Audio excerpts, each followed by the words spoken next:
When we have twins or triplets in the intermediate school, it was rather unusual, but after all, we had 1,500 students.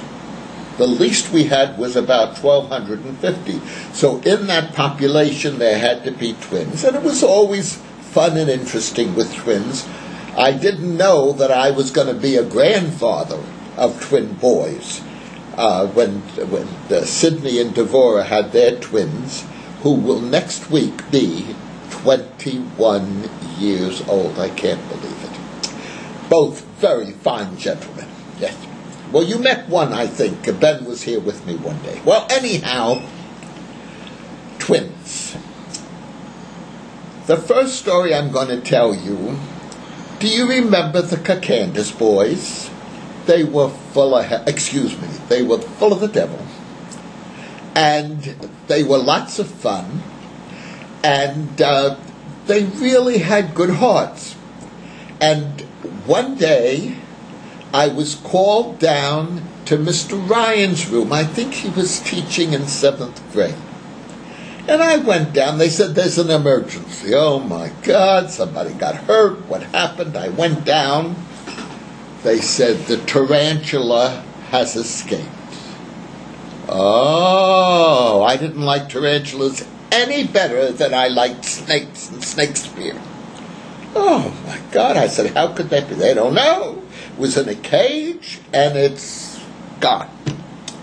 So I said, well, take a good look around. I said, who handles him? Oh, well, some of the boys handle him, and I think Mr. Ryan, so we'll find him. I said, well, I hope so. After school that day, I get a call, and they said, we found the tarantula. I said, you did? Where did you find him?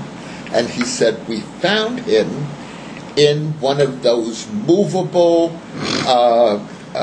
carts, you know, that had all the equipment. Yeah, they were the tables, they also moved.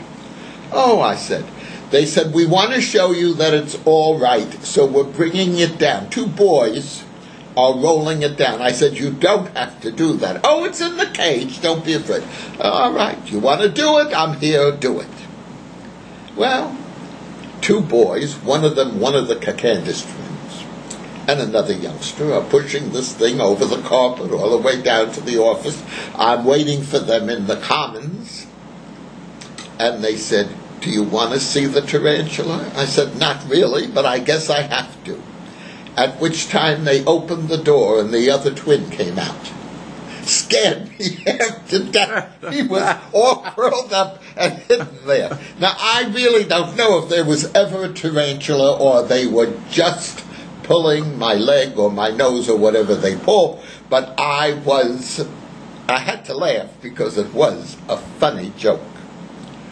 Now, there's another pair of twins I have to tell you about. I really don't remember their names. They weren't in my pod, you know? But I knew they were leaving. They were kind of devilish, too. And the last day, they were moving to another district nearby. The parents were moving the home and so forth, and it was mid-year, you know, it wasn't the end of the year, which was unusual. So they had their last day, and they didn't behave too well because they figured, you know, I can't give them detention, we can't get them in trouble. So they get on the school bus, and about a half hour, maybe 20 minutes later, I get a call. It's the superintendent. Yes?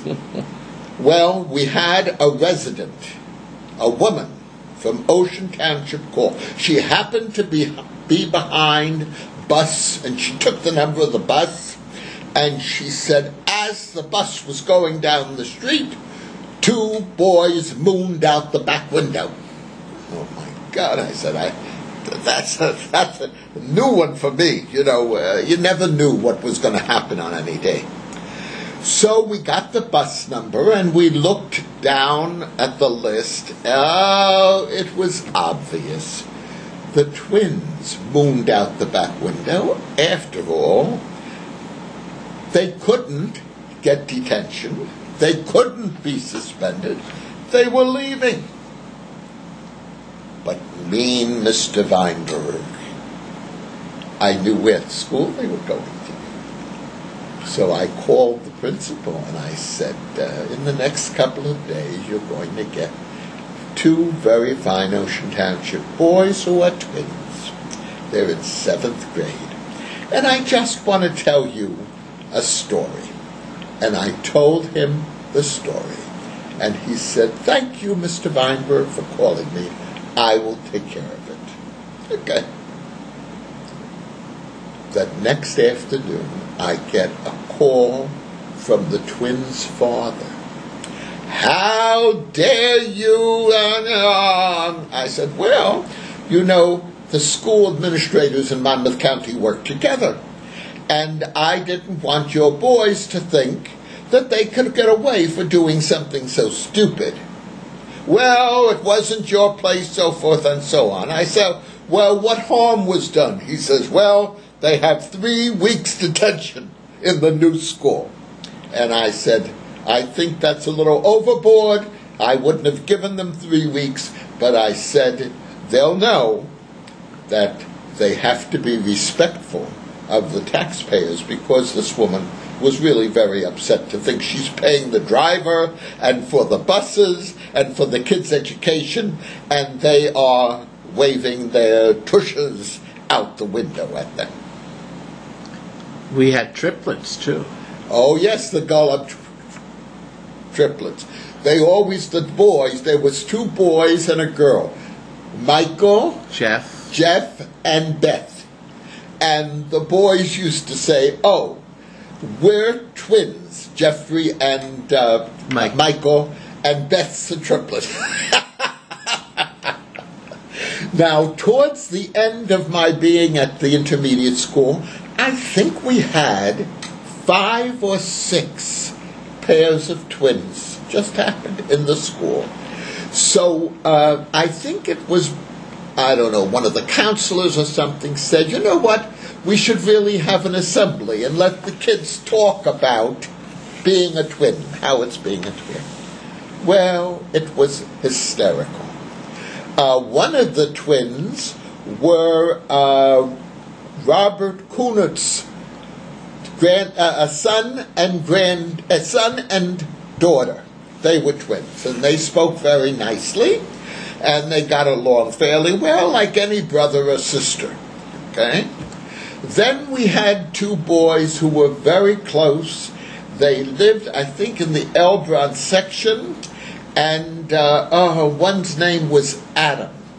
And they're grown up, have their own children, I'm sure now. But they were wonderful because they said, we can't imagine not being twins. We never have to go anywhere to find somebody to shoot baskets or to play games or whatever, which was wonderful. And then, I don't remember their names, and I wouldn't tell you if I did. There were 2 boys, and one sat on one end of all the twins, and the other sat on the other end, and one got up and said, I hate my brother. I think that was the end of the assembly, but it was very, very interesting. Now, I have a story, another story about the intermediate school. A quick one. A quick one. I don't know how quick this will be. I'll talk fast. It was the summer that we moved, after we moved in, and my niece was going to be married. And my wife took us on a Friday afternoon, the boys and me, to have our hair styled for the occasion. And I think it was at Bamberger's and Yes. Yes. Yes. And faster I have to go. Yes. And anyhow, he gave me a haircut and said, you know, you're a little bald up here. I'll spray some stuff on it so it will look like you have more hair, like dye or something. I don't know what it was. That night, a hot water pipe, broke in the school. I got a call. I had to meet. It was about 9 o'clock at night. I had to meet the fire department. Smoke was coming out. We walk into the boiler room, and it is like it's August, and it's very hot, and it's terrible. And I go home and walk in the house, and Mimi says, what happened to you? I said,